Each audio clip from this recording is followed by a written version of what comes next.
Hey everybody, it's Eric here, sick bastard. Unfortunately, another talking head video. I need to, first of all, it's pouring today, pouring rain in Florida, Gainesville, and, what else? If, I guess I wanted to at least record some writing on the phone with literally nothing, no audio, because I don't have any audio. So it's just gonna be wind or something. I gotta get a camera or a mic. I gotta get stuff. I really gotta get stuff, and that's expensive. So I don't know when that's gonna happen, but I'm gonna try to do some riding and just filming of the area, I guess. But it's gonna be tough for audio because then I'm gonna probably have to figure out some kind of editing software to talk, to do talk over or something. But I could probably cover up the mics on the phone, kind of figure it out. I don't know. I got some ideas from Hooligan. I'd like to thank everybody who watched the video last week. I'm going to try to release this maybe tomorrow night, Thursday night, at 9 o'clock again, like I did last time. Try to keep the same pace. And of course, it's me at the last minute trying to throw something together.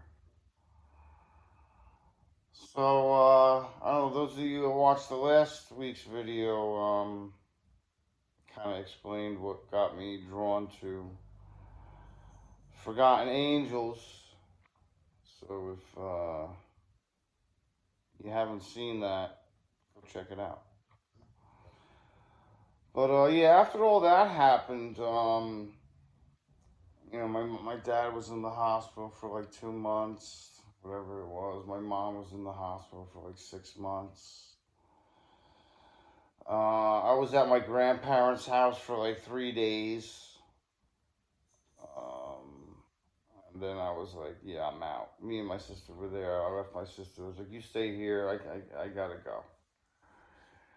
I was like, all the, different rules and stuff, and that just, it just wasn't happening.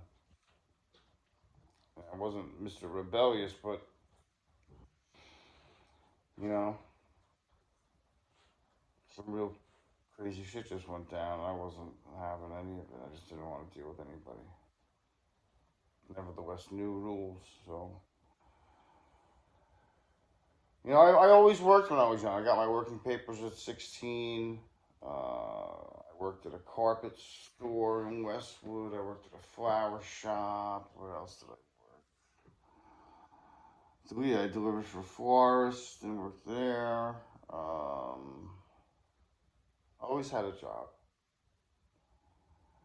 Was always hustling, shoveling snow. That's how I got a lot of my landscaping customers.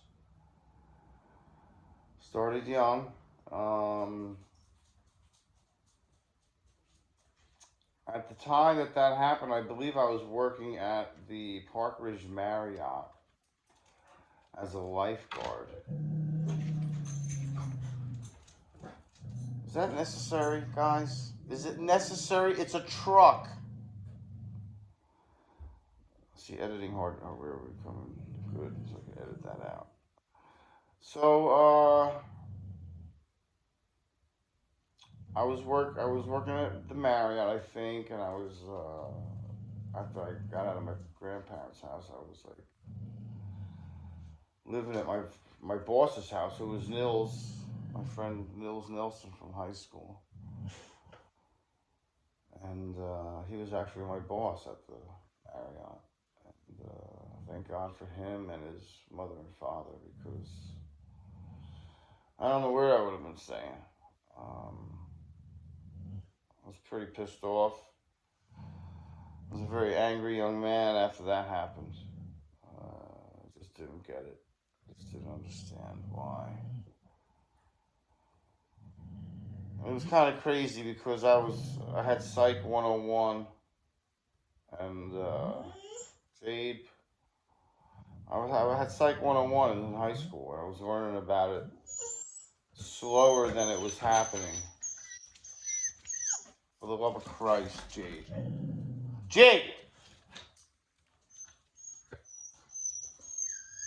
Killing me, kid. So yeah, I was learning about paranoid schizophrenics and all kinds of like psychological stuff slower than it was happening to my mother. So that sucked. You know, I really wanted to do something. If I was learning it a little faster, I may have been able to intervene or something and help her or something. I didn't know, you know, enough about it. So took me a couple of years after that to talk to my mother again. Uh, my parents, you know, eventually were fighting with. We were first of all we were fighting to get the family back together because we had no house. They finally, after like 6 or 8 months or whatever it was longer than 6 months. They finally got a single wide, like 40, 50-foot trailer at the house, next to the house that we lived in for like a year. Jade, you're gonna make me kill myself. So we lived in that, and that was very cozy, if I remember. But I don't think my mother came back right away. I think it was just me, my dad, and my sister living there in the trailer while my mother was in the hospital and stuff. But my dad was pretty beat up. His hands were all fucked up. His face was fucked up. He was just a mess. And I remember taking my dad and saying to him, I was like, you know, I don't know what you're gonna do, but I know what I would do. I would leave her ass in that hospital. I'd walk the fuck away. That's what I would do. But I was mad, and I said that out of anger. You know, I said that because I was pissed. I was pissed. You know, I just didn't know what to make of it. I was pissed that the whole thing happened. I was pissed it happened on Easter. I was pissed about the whole thing. It was just a giant shit show. And I wonder why I have trust issues. Who can you trust after after your mother does that? Who are you gonna trust? Who are you gonna call? Ghostbusters? So, you know,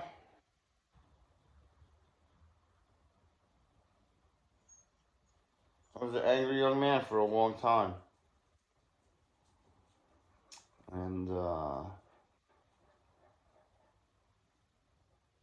now I realize, you know, as I'm older, my parents are both gone. You know, I realized when they were alive also, because you know we got along after that eventually, and you know I ended up getting married and stuff, having kids, and blah blah blah blah blah blah, blah. All that horse shit. You know, that's another story. It's another video. But you know, my parents died about almost 2 years to the day. They both died in April.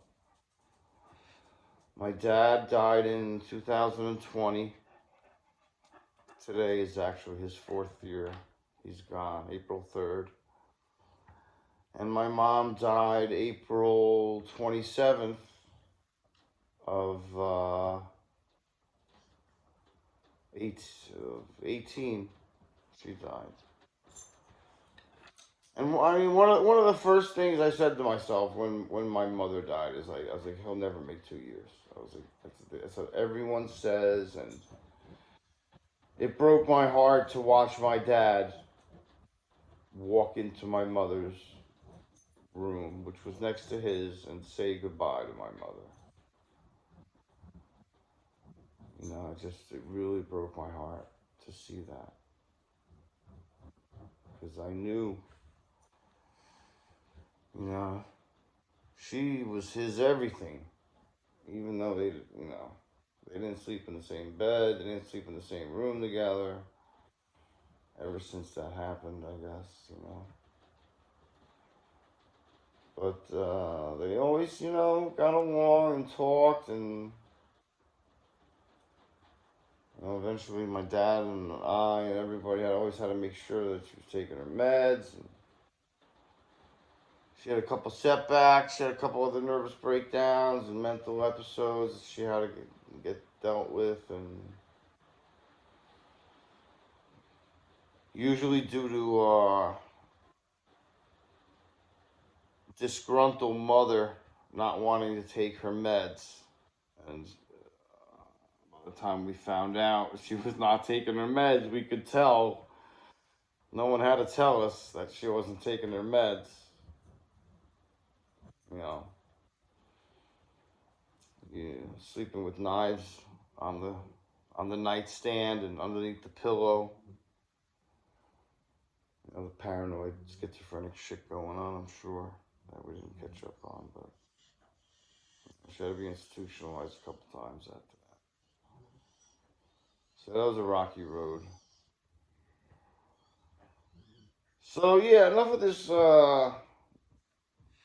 depressing shit, I guess,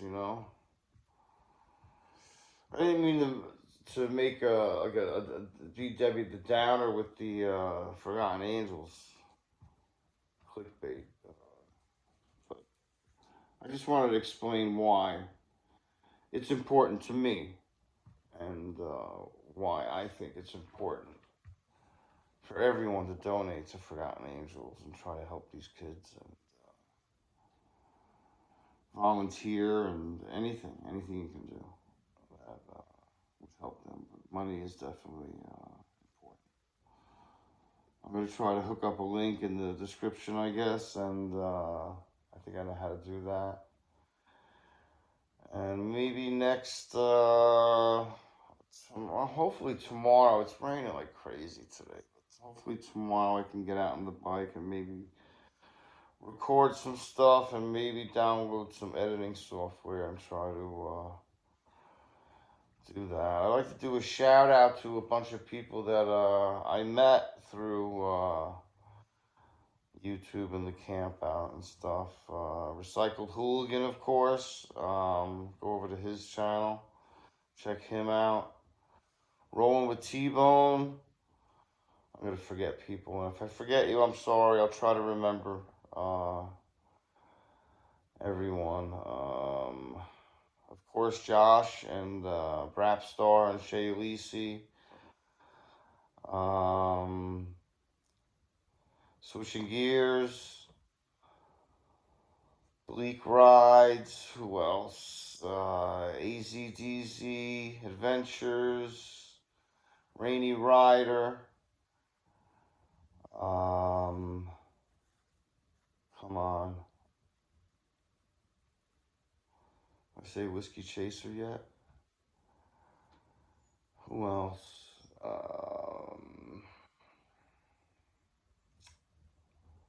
I don't know. I'm gonna have to do another video, make a list or something. I don't want to piss anybody off. I just put a bunch of stickers on my helmet. I should remember them all. Oh, Red Rider, of course. Met her at the camp out. She's amazing. Angel's a sweetheart. She's a very beautiful girl. I wish I could download her knowledge into my brain. Her motorcycle knowledge. Her mechanic skills and everything. She's just out of this world, what she knows. And I want to thank everybody again, meeting them, hanging out at the camp out. Thank Jeremiah at Dwight Smokums, and everybody that helped with the food, and the chili and everything. The food's always off the hook there. And I'm trying to think if I forgot anybody else. I met a lot of people. Blissful Ellie, I met. Cammy Bay. Cut my hair. Um, Probably a million, trillion people. Yeah, I also want to say, thank you also, of course, to David and Cindy, who the campouts would not be possible if it wasn't for them. And of course, all the support that you guys do. And with that, I'm going to end this. I'm going to try to get some riding footage and post some of that. Maybe some pictures of the camp out. I think I already posted all the stuff. But if you could, if you like it, click, subscribe, like it if you can. I appreciate it. And Riverside down. Talk to you soon. Heidi ho.